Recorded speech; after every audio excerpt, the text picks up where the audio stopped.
ये सवाल आता है कि सिद्ध करे कि रूट 5 एक अपरिमेय संख्या है या एक रूट 3 एक अपरिमेय संख्या है। भंडारे पूछा है, शिफ्ट 1 हो या शिफ्ट 2 हो, सवाल पूछना तो तय है, एक सवाल गारंटी है। बच्चा सोचता है आसान है, डर इस सवाल से नहीं है, आपसे बन जाएगा, लेकिन डर उस लाइन से है जो आप छोड़ देते हैं। अगर एग्जाम में छूट गया तो आपका नंबर गया, दिल ब्रेक हो जाएगा आपका।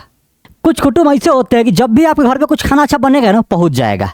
कुछ सवाल ऐसे है, वो कौनों साल के एग्जाम हो 10वां क्लास के, पूछना तय है कि सिद्ध कीजिए कि रूट 5 एक परिमेय संख्या है, रूट 3 एक अपरिमेय संख्या है। भंडारे पूछा है, एक एक सवाल 3-3 बार 4-4 बार, बाप रे बाप। बच्चा सोचता है आसान है, लेकिन डर इस लाइन में नहीं है, डर तो उस लाइन में है, अगर वो लाइन छूट गया तो पूरा नंबर गया। बच्चे सही सही बना के आते हैं, फिर भी उनके नंबर कट क्यों जाते हैं। हम आज एक एक पॉइंट के बारे में बात करेंगे आपसे अच्छे से कि एग्जाम में कौन सा लाइन सबसे इंपॉर्टेंट है। अगर ये छूट गया तो नंबर गया, ताकि एग्जाम लोग को मालूम चले कि बच्चा बहुत नॉलेजफुल बच्चा है, इसको ज्ञान है मैथ का।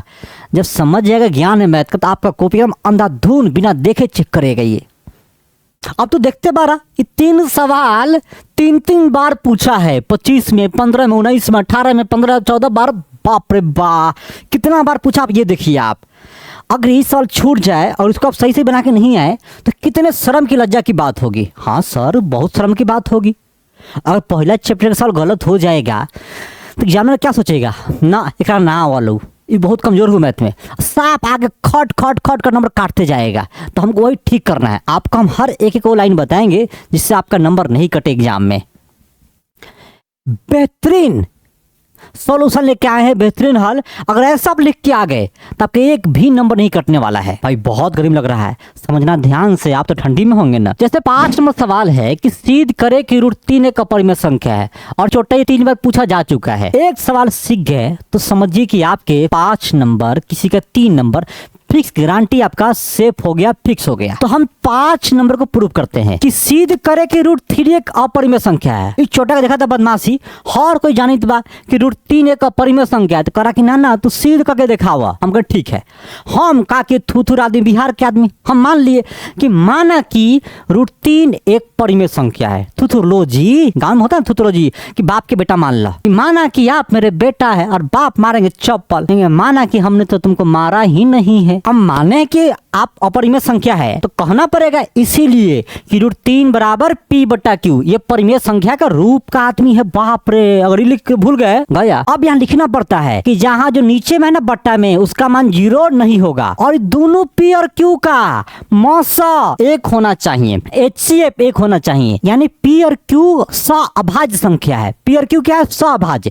जिसका मौसा एक आता है उसको बोलते हैं सअभाज्य। अच्छा, और एक बात और यहाँ बोल दे, लिख दे। अगर लिख देंगे तो और अच्छा स्ट्रांग हो जाएगा कि P और Q दोनों पूर्णांक है। अच्छा सर, ये भी लिखना पड़ेगा। हाँ लिख दीजिए और अच्छा रहेगा। अब हम, मेरा एक मेन खेल यही था ना, अब इसको हम यहाँ लिखे थे इसके बारे में कि हाँ भैया कौन क्या होना चाहिए, कौन किसके बेटा है, क्या क्या गुण होना चाहिए। अब हम रूटीन बराबर P बटा Q माने थे, तो अब दोनों तरफ वर्क करने पर, क्योंकि जब भी रूट वाला संख्या दिखे आपको तो वर्क करना ही है। वर्क कर दिए, समझिए खेल काफी आगे तक बढ़ गया। अब क्या किए हम, सुनिए ध्यान से, इसका स्क्वायर किए तो रूट 3 का स्क्वायर बराबर इसका जो P बटा Q था इसका स्क्वायर, तो रूट 3 का स्क्वायर 3 आ गया, P बटा Q का स्क्वायर यानी P स्क्वायर बटा Q स्क्वायर, दोनों का स्क्वायर हो गया। अब क्या किए, Q स्क्वायर को बोले कि तुम एकरा पास आ जा, और E आ गया 3 के पास, Q स्क्वायर यहाँ आ गया और 3 आ गया बट्टा में। अब देखिए ये पूर्णांक है, ये पूर्णांक कब होगा, जब 3 से इसमें भाग लग जाएगा पूरा पूरा, तब ना।